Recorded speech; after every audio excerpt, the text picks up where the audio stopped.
Here we are solving polynomial equations. So we want to find the zero of the polynomial function and then sketch the graph of the function. And the first thing that we notice is that we have a highest degree of 4. So both of our end behavior are going to go in the same direction. And we know that it have a negative.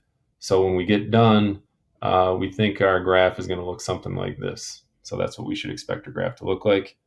But we want to find out where it crosses our x-axis. And that's what we're going to do when we factor it. So we notice that we have a lead coefficient of -2, and all of our coefficients are even, so we can factor out a -2. So -2, and that leaves us with x to the 4th minus 8x squared plus 16. And we have this in quadratic form, something that we've seen before. So we leave our -2, and then we're going to have two binomials. And in order to get x to the 4th, we need to have x squared and x squared, and two numbers that multiply together to get us to 16 and add to -8. So that could be 4 and 4, and they both have to be negative.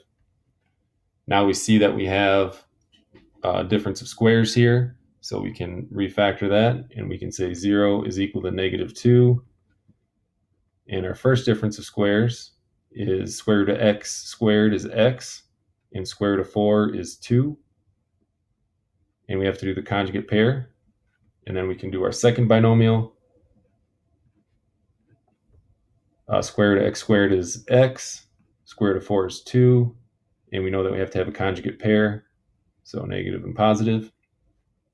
And then we can see that we have two of the same. We have an x squared, or excuse me, x minus 2 and x minus 2. So we can rewrite that as x minus 2 squared. Then we have an x plus 2 and an x plus 2, so we can write that as x plus 2 squared. And we still have to bring down our -2. So remember, 4th degree, so we're looking for 4 zeros. We have 2 zeros here because it's squared, and we have 2 zeros here, so that's squared, so that's our 4 zeros. So we know that in this case we can say x is going to be equal to 2, and so we know that we're going to have a 0 at x equals 2.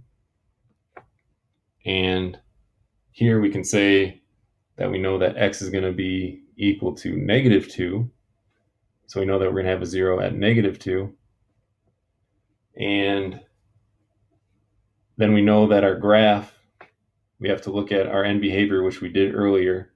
So we know that it's going to start low and finish low, and we're going to have two maximums.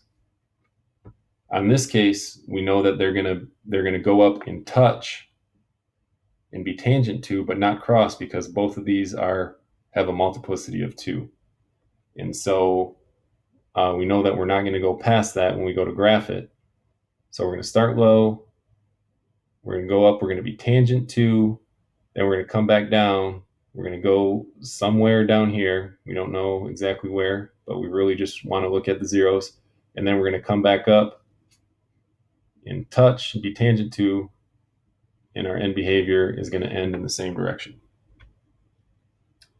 And then we can look at what the graph will look like a little bit more clearly. So we can see that we have a 0 at -2, and we have a 0 at 2. And our end behavior starts down here, works its way up, come down at some point. We're just a sketch here, so it's not that important right now. And then we come up and we cross again.